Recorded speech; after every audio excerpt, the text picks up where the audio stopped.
आज की वीडियो हमारे क्लास 5 के बच्चों के लिए है। हिंदी पाठ्य पुस्तक की फर्स्ट चैप्टर है राख की लस्सी, एक शीर्षक कहानी है जो कि तिब्बत की एक लोक कथा है जो हमें वहाँ के समाज के बारे में एक झलक देती है कि वहाँ पे कैसे लोग रहते हैं और क्या क्या करते हैं अपने बिजनेस के लिए। थोड़ी सी एक छोटी सी झलक देती है। तो आइए पढ़ते हैं राख की लस्सी। तो सबसे पहले तिब्बत का एक छोटा सा हम शॉर्ट में एक परिचय देते हैं आप लोगों को कि तिब्बत अभी चाइना में है, लेकिन कुछ दिन पहले 1962 जो हमारी लड़ाई हुई वो तिब्बत के चलते ही हुई थी।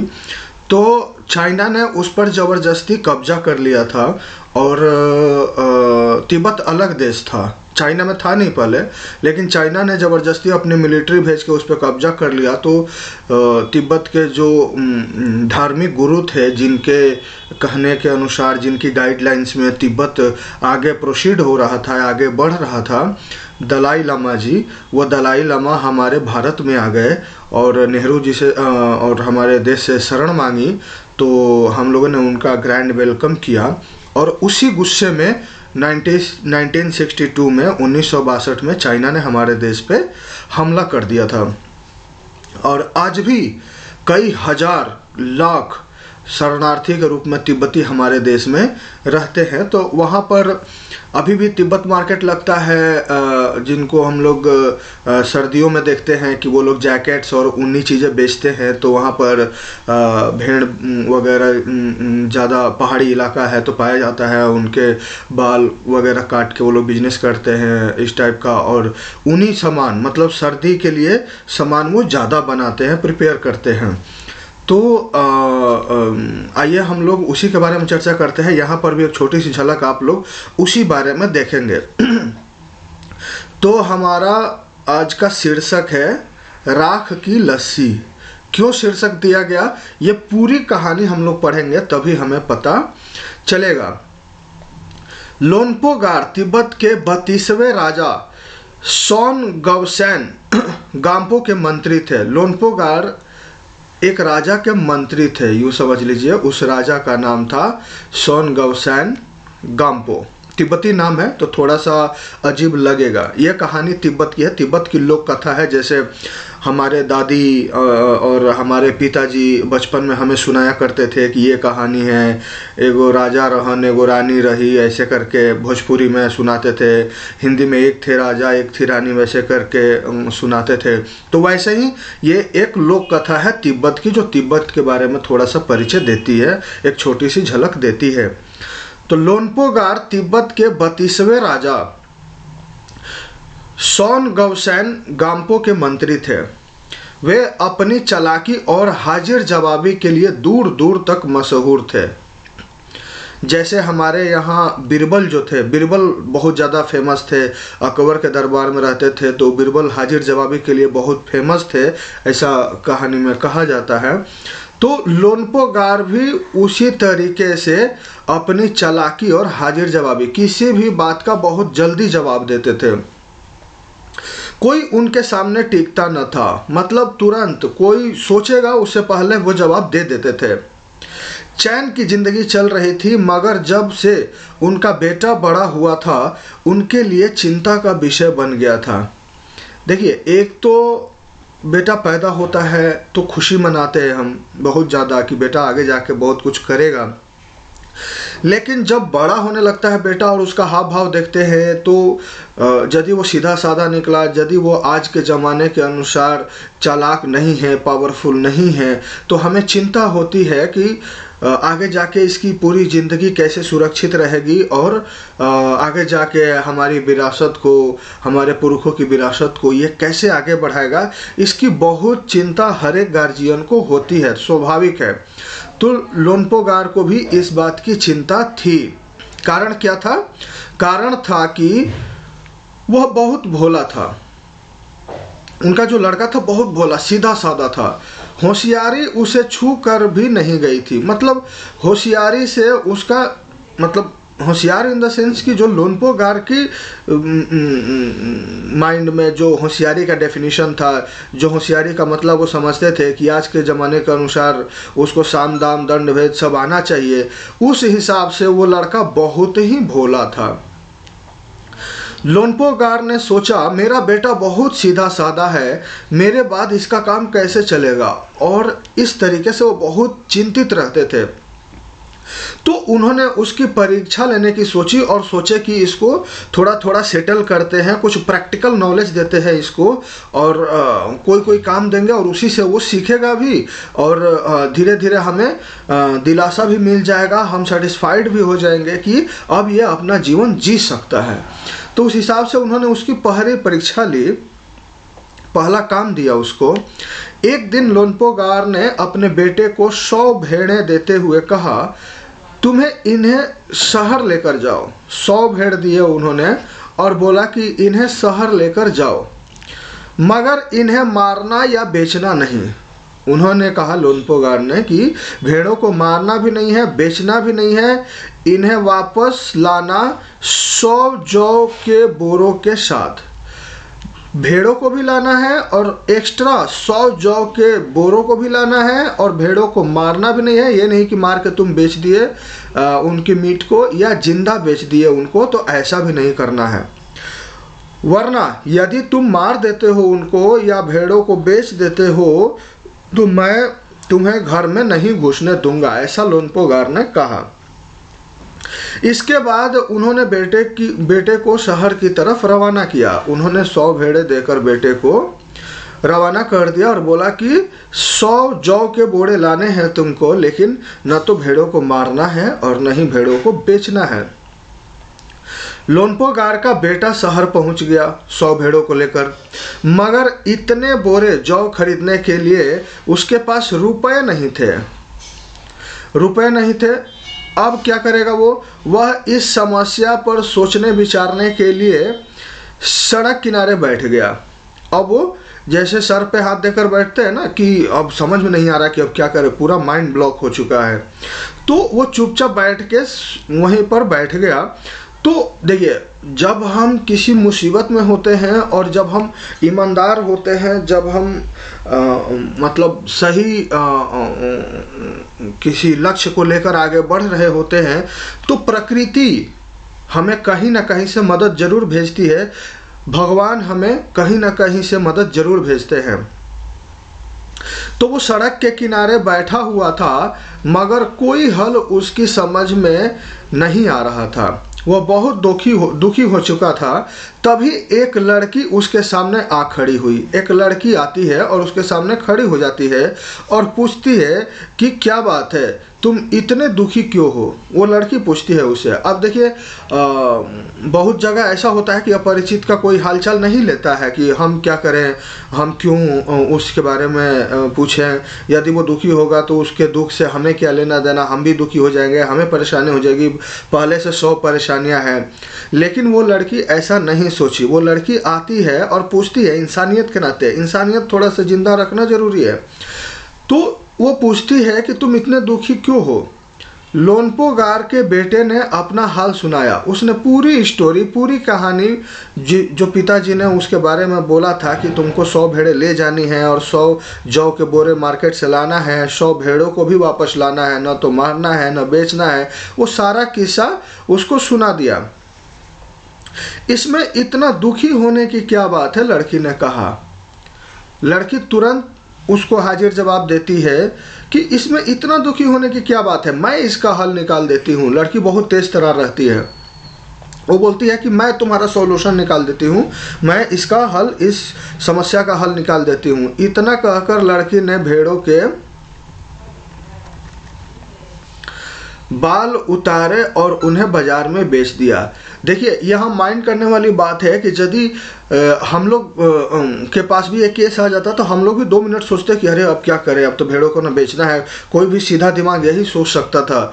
और अभी कहानी पढ़ रहे थे तो हम लोग भी ये सोच रहे थे, कोई बच्चा ये सोच सकता है कि अरे यार ना तो भेड़ों को बेचना है, ना तो उसके मार के बेचना है, ना ही उसको जिंदा बेचना है, तो पैसे आएंगे कहाँ से। लेकिन भेड़ों के पास कई चीज़ें होती है जिसको बेचा जाता है और बहुत ज़्यादा मार्केट में वैल्यू होती है।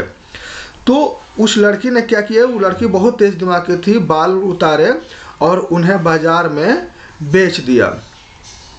जो रुपए मिले उनसे जौ के 100 बोरे खरीद कर उसे घर वापस भेज दिया। वो लड़का वापस खुशी खुशी घर चला गया। लेकिन लड़का सीधा साधा था बिल्कुल।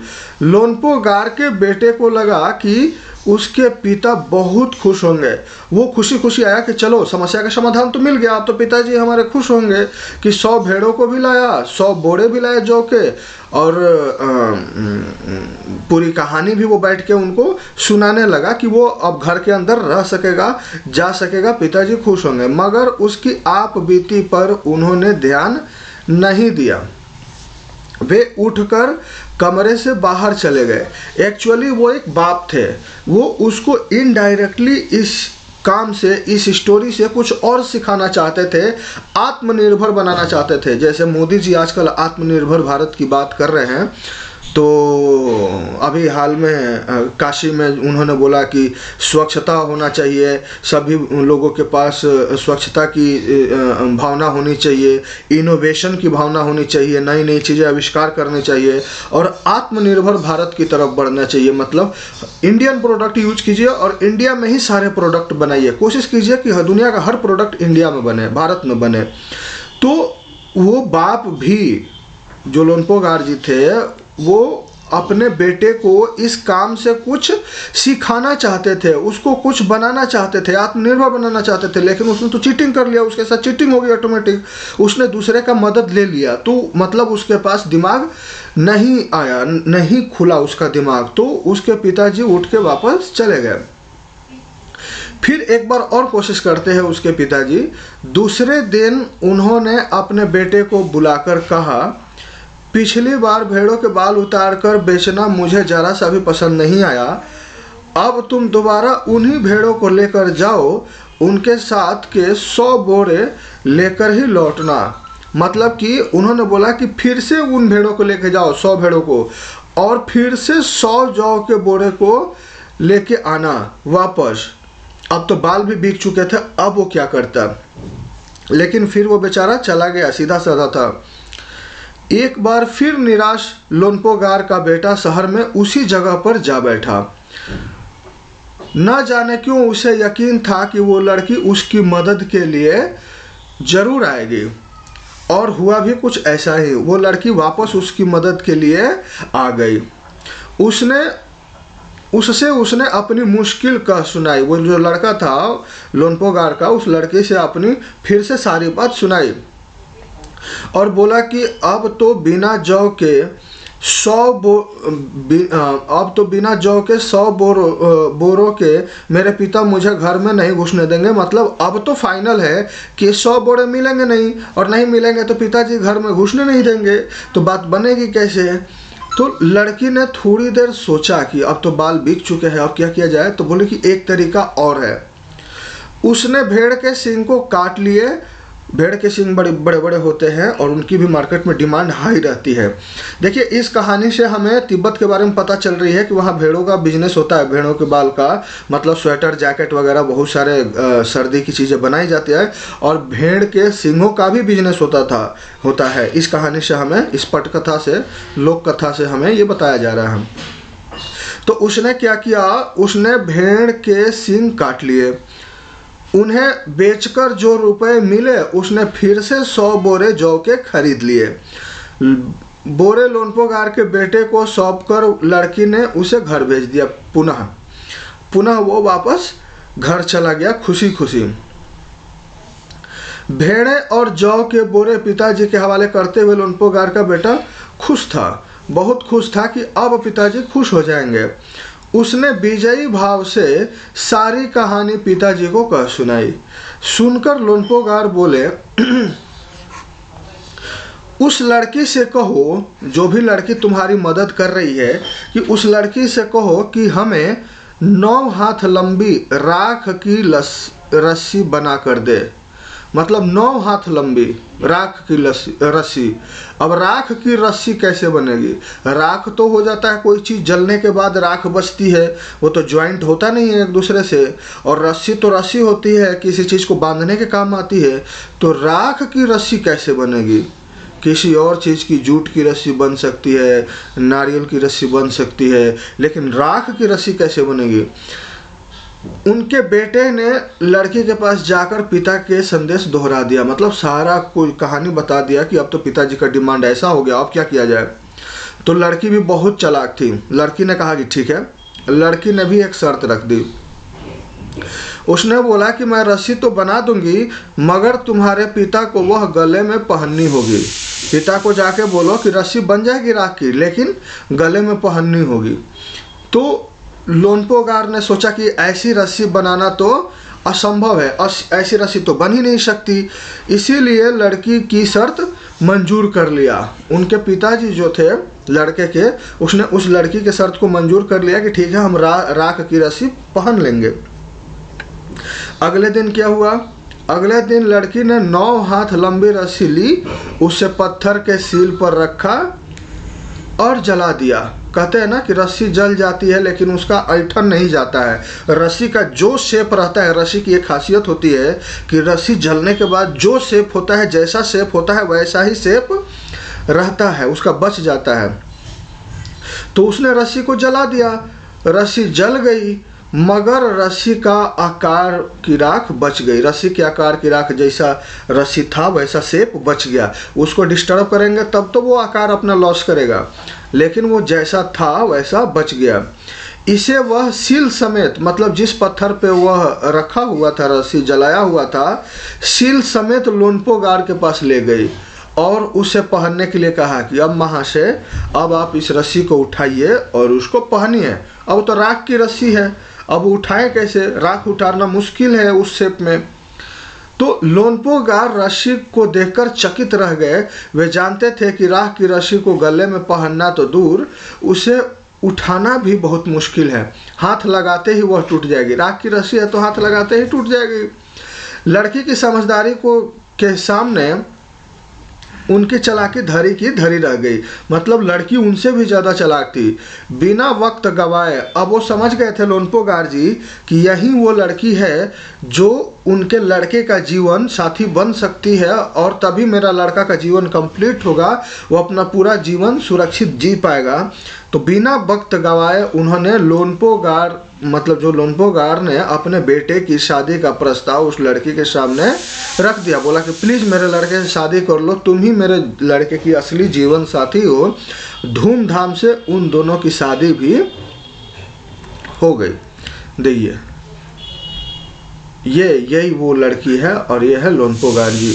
तो कहने का मतलब है कि हमेशा धीरज रखकर और चतुराई से सोचने से हमारा हर काम संभव हो सकता है। कोई ना कोई समाधान हर समस्या का ज़रूर निकलता है।